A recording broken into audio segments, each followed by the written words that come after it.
श्री दुर्गा देवी नमः। श्रीमद् देवी भागवत महापुराण पंचम स्कंध प्रथम अध्याय रंभ करम की कथा तथा महिषासुर और इंद्र के पास दूध भेजना, दूध का लौटना और महिषासुर का देवताओं पर आक्रमण करने के लिए दैत्यों को प्रोत्साहन करना। राजा जन्मेजय ने कहा, प्रभो, आपने महामाया भगवती योगेश्वरी के प्रभाव का वर्णन किया। अब आप उनका चरित्र कहने की कृपा कीजिए, क्योंकि उसे सुनने के लिए मेरा मन अत्यंत उत्कंठित है। व्यास जी कहते हैं, राजन सुनो, भगवती का चरित्र विस्तार के साथ कहता हूँ। महामते, श्रद्धालु और शांत पुरुष को जो भगवती की कथा नहीं सुनता उसे प्रचंड मूर्ख समझना चाहिए। पूर्व समय की बात है, धरातल पर महिषासुर नामक एक राजा था। उसके शासनकाल में देवताओं और दानवों में बड़ी भीषण लड़ाई ठन गई थी। राजेंद्र, महिषासुर ने अत्यंत कठिन तप किया।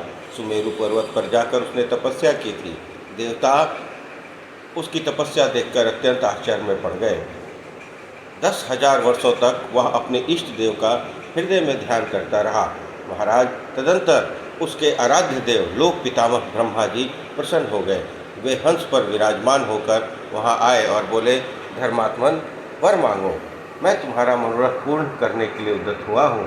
महिषासुर बोला, देवाधिदेव महाभाग ब्रह्मा जी, मैं अमरत्व चाहता हूँ। पितामह, जिस प्रकार मृत्यु का भय सामने न आए वैसा ही वर देने की कृपा कीजिए। ब्रह्मा जी ने कहा, जन्मे, इस प्राणी का मरना और मरे हुए जन्म लेना बिल्कुल निश्चित है। यह नियम सदा लागू रहता है। संपूर्ण प्राणियों में जन्म लेने और मरने की क्रिया अनिवार्य रूप से चलती रहती है। दैत्यवर, समय अनुसार संपूर्ण प्राणियों की मृत्यु हो जाती है। बड़े बड़े पर्वतों और समुद्रों का भी एक दिन अंत हो जाता है। अतएव राजन, एक मृत्यु के विषय को छोड़कर दूसरा जो भी तुम्हारे मन में जचे वह वर मांग लो। महिषासुर बोला, पितामह, देवता, दैत्य और मानव, इनमें किसी भी पुरुष से मेरी मृत्यु न हो। कोई स्त्री मुझे मारे, अतएव ब्रह्मा जी, स्त्री के हाथ मेरा मरण निश्चित करने की कृपा कीजिए। पर जो स्वयं अबला है वह मुझे मारने का समर्थी कैसे कर सकेगी। ब्रह्मा जी ने कहा, देवेंद्र, ठीक है, जब कभी भी स्त्री के हाथ तुम्हारा मरण निश्चित है, महाभाग महिषासुर, पुरुषों के हाथ तुम कदापि न मर सकोगे। व्यास जी कहते हैं, इस प्रकार महिषासुर को वर देकर ब्रह्मा जी अपने आश्रम के लिए प्रस्थित हो गए। वह प्रतापी दैत्य महिषासुर भी प्रसन्नतापूर्वक अपने घर को लौट गया। राजा जन्मेजय ने पूछा, महिषासुर किसका पुत्र था? उस महाबली दैत्य की उत्पत्ति कैसे हुई थी? एक महान आत्मा होते हुए उसे महिष का रूप कैसे मिल गया था? व्यास जी कहते हैं, महाराज, दनु के जगत प्रसिद्ध 2 पुत्र थे। उनमें एक थे रंभ और एक थे करम। उन दोनों की दानवों में बड़ी प्रतिष्ठा थी। महाराज, वे दोनों संतानहीन थे, अतः पुत्र होने के लिए तपस्या करने लगे। बहुत वर्षों तक कठिन तपस्या की। पंचनद के पावन जल में तपस्या आरंभ हुई। करम्भ जल में डूबकर दुष्कर तप करने लगा। रंभ प्रशस्त दूध वाले सट वृक्ष के नीचे गया और पंचाग्नि की व्यवस्था करके तपस्या में लीन हो गया। जब रंभ पंचाग्नि तपता हुआ साधन में तत्पर हो गया, तब उन दोनों दैत्यों की स्थिति का पता लगने पर शचीपति इंद्र महान दुखी हो गए। वे स्वयं पंचनद पहुँचे। ग्राह का वेश धारण करके उन्होंने जल में प्रवेश किया और तपस्या करते हुए करम के पैर पकड़ लिए। उनके इस प्रयास से दुराचारी करम की जीवन लीला समाप्त हो गई। अपने भाई का मरण सुनकर रंभ ने क्रोध की सीमा न रही। उसके मन में ऐसी इच्छा उत्पन्न हुई कि अपना मस्तक अग्नि को भेंट कर दूं। अतः उसने सहसा बाएं हाथ से अपने सिर की चोटी पकड़ ली और दाहिने हाथ से तीखी तलवार लेकर मस्तक को धड़ से अलग कर देना चाहा। इतने में ही उसे समझाने के लिए अग्निदेव प्रकट हो गए और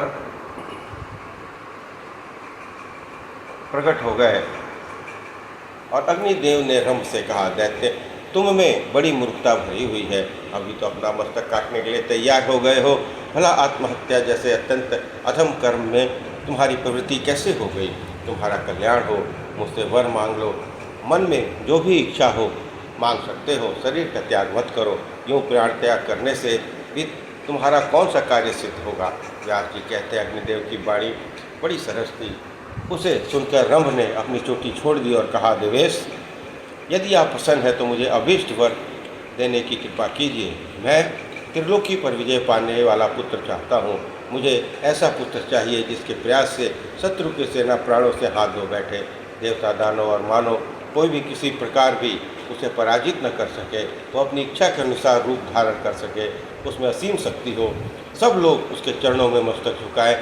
तब अग्निदेवता रंभ ने कहा, बहुत ठीक, तुम्हारी अभिलाषा पूर्ण होगी महाभाग, तुम्हें वैसा ही पुत्र होगा। अब आत्महत्या का विचार छोड़ दो महाभाग। रंभ, जिस सुंदरी भार्या पर तुम्हारा मन टिक जाए उसी के गर्भ से महान पराक्रमी पुत्र तुम्हें प्राप्त होगा। व्यास जी कहते हैं अग्निदेव का वचन चित्त को आह्लादित कर देने वाला था। उनकी बात सुनकर दैत्यवय रंभ ने चरणों में मस्तक झुका लिया और वह अपने स्थान की ओर चल दिया। रंभ का स्थान संपूर्ण समृद्धियों से संपन्न था। वहाँ अनेकों यक्ष मौजूद थे। पशु भावात्मक राक्षस तो था ही, काम भाव से एक महिषी पर उस दानवराज का दृष्टि पड़ गई। उस समय वह भैंस भी जवानी के मद में चूर थी। रंभ उस पर आसक्त हो गया। होनी बड़ी प्रबल है, उसके वीर से वह महिषी गर्भवती हो गई। एक समय की बात है, कोई भी दूसरा भैंसा उस भैंस पर टूट पड़ा। अतः उस भैंस को मारने के लिए रंभ स्वयं सामने आ गया और उस पर झपटा। वह बलवान भैंसा भी कामांध था। उसने तुरंत अपने सींगों से रंभ पर चोट पहुंचानी शुरू कर दी। उसके सींग बड़े तीखे थे। उस भैंसे ने अब उन तीखे सींगों द्वारा रंभ के हृदय में गहरी चोट पहुंचाई। इससे वह दानव मूर्छित होकर भूमि पर गिर पड़ा और उसके प्राण शरीर से अलग हो गए। अपने स्वामी रंभ के मर जाने पर वह बेचारी महिषी भय से अत्यंत घबरा कर वहाँ से भाग चली। वह वेगपूर्वक एक वट वृक्ष के नीचे जाकर यक्षों की शरण में चली गई। उसके पीछे लगा हुआ वो भैंसा भी वहाँ पहुँच गया। बल के अभिमान में वह चूर था ही। यक्षों ने देखा वह महिषी अत्यंत कातर होकर आंखों में आंसू गिरा रही है और भय से उसका कलेजा काँप रहा है। साथ ही पीछे दौड़कर आता हुआ भैंसा उसे दिखाई दिया। अतः उस भैंस की रक्षा करने के लिए यक्ष भैंस के सामना करने के लिए तत्पर हो गए। अब उस भैंसे के साथ उन यक्षों का रोमांचकारी युद्ध छिड़ गया। यक्ष बाण बरसाने लगे। एक ऐसा बाण लगा जिसके आहत होकर भैंसा तुरंत प्राणहीन होकर पृथ्वी पर पड़ गया। रंभ यक्षों का परम प्रेमी था। अतः उन्होंने उसकी लाश लेकर दाह संस्कार करने के लिए चिता पर रख दी। पति के मृत शरीर को चिता पर देखकर वह महिषी के मन में निश्चित विचार हो गया कि मैं भी पति के साथ सती हो जाऊं। यक्षों के रोकते रहने पर भी उसके विचार में परिवर्तन नहीं हुआ। वह जलती हुई चिता में बैठ गई। उसने अपने प्रेमी पति को हृदय से चिपका लिया। उसी समय चिता के मध्य भाग से महाबली महिषासुर निकल आया। पुत्र पर कृपा करने वाला स्वयं रंभ भी एक दूसरा शरीर धारण करके रक्त बीज के रूप में चिता से निकला। यूँ महिषासुर और रक्त बीज इन दोनों की उत्पत्ति महाबली रंभ से ही हुई। तदनंतर मुख्य दानव एकत्र हुए और उन्होंने महिषासुर को वहाँ की राजगद्दी पर अभिषिक्त कर दिया।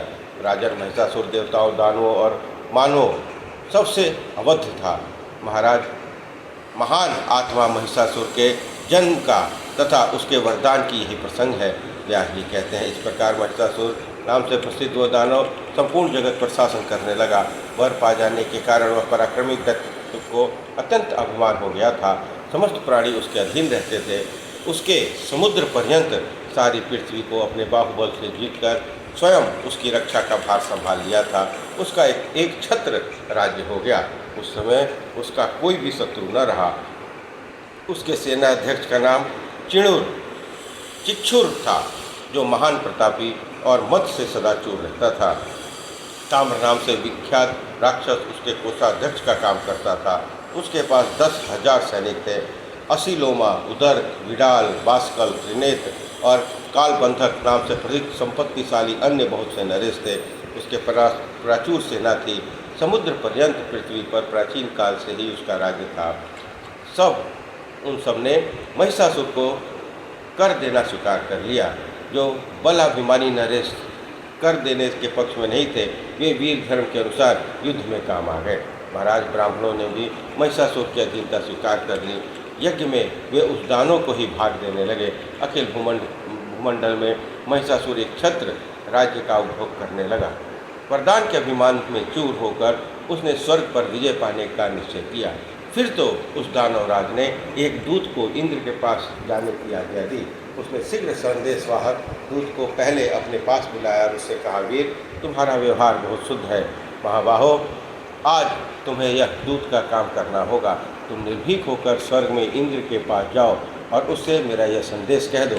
कहना, देवराज इंद्र, स्वर्ग छोड़कर या जहाँ भी जी चाहे अभी चले जाओ, अथवा यहीं रहना है तो महामना महिषासुर के सेवक बनकर रह सकते हो। सचिपते, यदि तुम महाराज महिषासुर के शरणागत हो गए तो वे अवश्य तुम्हारी रक्षा करेंगे, इसलिए अच्छा है कि तुम उनकी शरण में चले जाओ। तुम्हें यदि यह बात अस्वीकार हो तो शीघ्र युद्ध करने के लिए हाथ में वज्र उठा लो। बलसूदन, तुम पहले ही परास्त हो चुके हो। तुम्हारा पुरुषार्थ मुझे विदित है, तुम्हारी शक्ति मुझसे छिपी नहीं है। युद्ध करो अथवा जहाँ तुम्हारा मन चाहे वहाँ तत्काल चले जाओ। आज्ञा अनुसार दूत ने इंद्र के पास जाकर महिषासुर का संदेश उसे सुना दिया। व्यास जी कहते हैं, महाराज, उस अवसर पर दूत की बात सुनकर इंद्र की क्रोधाग्नि भड़क उठी। फिर संभल कर मुस्कुराते हुए उसने अपना वक्तव्य दूत के प्रति व्यक्त करना आरंभ किया। उन्होंने दूत से कहा, अरे प्रचंड मूर्ख, क्या मैं तुझे नहीं जानता जो तू अभिमान से चूर होकर यूँ अनाप शनाप बक रहा है? तेरे स्वामी को यह अभिमान का रोग हो गया है, अतः मैं उसकी चिकित्सा अवश्य करूँगा। फिर ऐसी व्यवस्था की जाएगी कि उसकी जड़ ही कट जाए। दूत, तू जा और मैं जो कुछ कहूँ जाकर अपने स्वामी से कह दे। सदाचारी पुरुष दूतों पर कभी हाथ नहीं उठाते, अतः मैं तुझे छोड़ देता हूँ। उससे कहना, अरे भैंसे के बच्चे, यदि तुझे युद्ध करने की इच्छा हो तो अभी सामने आ जा। अरे घोड़ों के दुश्मन, तेरा बल मुझे ज्ञात है, तेरी जड़ आकृति है, घास खाकर तू रहता है। तेरे सिंहों का मैं सुदृढ़ धनुष बनाऊंगा। तेरे सिंहों में कुछ बल अवश्य है, मैं जानता हूँ। इसी कारण तुझे अभिमान हो गया है। मैं तेरे उन दोनों सिंहों को तोड़कर तेरा बल नष्ट कर दूंगा। नीच महिष, मेरे द्वारा तेरे वे सिंह काट लिए जाएंगे और तेरा वो सारा बल छीन लिया जाएगा, जिसके कारण तू पूर्ण अभिमानी बन बैठा है। सिंह के मारने में ही तू कुशल है, न कि मोर्चे पर हथियार चलाने में। व्यास जी कहते, इस प्रकार इंद्र के कहने पर दूत तुरंत वहाँ से चल दिया। वह मदाभिमानी महिषासुर के पास गया और प्रणाम करके उससे कहने लगा। दूत ने कहा, राजन, देवराज इंद्र पूर्ण स्वतंत्र है, उनके पास देवताओं की विशाल सेना है, अपने को वह महान बलवान समझता है, आपको तो यह कुछ भी नहीं गिनता। उस मूर्ख की कही हुई बातें मैं किस प्रकार बदल कर आपसे कहूँ, क्योंकि सेवक का कर्तव्य होता है कि वह स्वामी के सामने प्रिय वचन सत्य कहे। महाराज, कल्याणकामी दूतों को चाहिए कि स्वामी के मुख पर सत्य और प्रिय बोले, परंतु मैं यदि केवल प्रिय ही बोलता हूँ तो वह असत्य होने से आपका कार्य सिद्ध होने में बाधा पड़ेगी, और कल्याणकामी दूतों को कभी कठोर वचन नहीं कहना चाहिए। अतः मैं वैसी बात कह नहीं सकता। प्रभु, ठीक ही है, शत्रु के मुख से तो विस्तुल्य वचन निकलते ही हैं, पर वैसी बातें सेवकों के मुख से कैसे निकल सकती हैं? राजन, इस समय इंद्र ने जिस प्रकार के घृणित वचन कहे, वैसे वचन मेरी जीभ से कभी नहीं निकल सकते। व्यास जी कहते हैं, दूत की बातों में रहस्य छिपा हुआ था। उसे सुनकर महिषासुर का सर्वांग अत्यंत क्रोध से टमटमा उठा, उसकी आंखें लाल हो गई। वह दैत्यों को बुलाकर उनसे कहने लगा, महाभाग दैत्यों, वह देवराज युद्ध करना चाहता है। तुम लोग भली भांति बल प्रयोग करके उस नीच शत्रु को परास्त कर दो। मेरे सामने दूसरा कौन सूरवीर कहला सकता है? इंद्र जैसे करोड़ों वीर हों तब भी कोई परवाह नहीं। फिर इस अकेले इंद्र से मुझे क्या डर है? आज मैं उसे किसी प्रकार भी जीवित नहीं छोड़ूंगा। जो शांत रहते हैं उन्हीं के प्रति यह सूरवीर कहलाता है। क्षीणकाय तपस्वी लोग ही उसे महान बलवान मानते हैं। अप्सराएं उसकी सहायिका है, उन्हीं का बल पाकर वह नीच सदा तपस्या में विघ्न उपस्थित करता रहता है। अवसर पाकर प्रहार कर देना उसका स्वभाव बन गया है।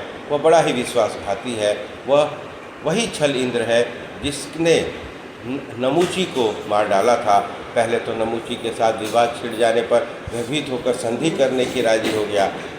उसने तरह तरह की प्रतिज्ञाएं कर ली। बाद में कपट करके उसे मार डाला। जालसाज विष्णु तो कपट शास्त्र का पारंगत विद्वान ही है। जब इच्छा होती है नाना प्रकार का रूप धारण कर लेता है। बल भी है और दंभ करने की सारी कलाएं भी उसे ज्ञात है। दानवों जिसने सुअर का रूप धारण करके हिरणाक्ष को और नरसिंह का भेष बनाकर हिरण्यकशिपु को मार डाला, उस विष्णु की भी मैं अधीनता नहीं स्वीकार कर सकता। मुझे तो विश्वास ही नहीं होता कि देवताओं में भी कहीं कोई है जो मेरे सामने ठहर सके। विष्णु अथवा महान महाबलशाली इंद्र मेरा क्या कर सकेंगे? मैं सम्रांगण में खड़ा हो जाऊंगा, तब शंकर भी मेरा सामना करने में समर्थ नहीं हो सकेंगे। इंद्र को हराकर स्वर्ग छीन लूँगा।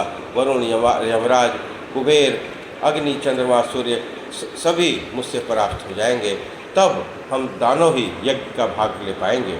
हमें सोमरस पीने का अधिकार प्राप्त हो जाएगा। देवताओं के समाज को कुचल कर मैं दानवों के साथ सुखपूर्वक विचरूंगा। दानव मुझे वर मिल चुका है, अतएव देवताओं से मैं बिल्कुल नहीं डरता। पुरुष मात्र मुझे मारने में असमर्थ है, फिर भी स्त्री बेचारी क्या कर सकेगी?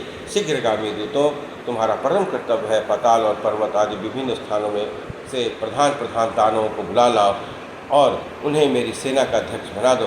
दानवों, संपूर्ण देवताओं को जीतने के लिए अकेला मैं ही पर्याप्त हूँ, फिर भी मेरा गौरव बढ़ जाएगा। तीर्थ, इस देवासुर संग्राम में निमंत्रण देकर आप सब लोगों को सम्मिलित करता हूँ। निश्चय ही मैं सिंहों और खुरों से देवताओं के प्राण हर लूँगा। वरदान के प्रभाव से मुझे देवताओं का रत्ती भर भी भय नहीं है।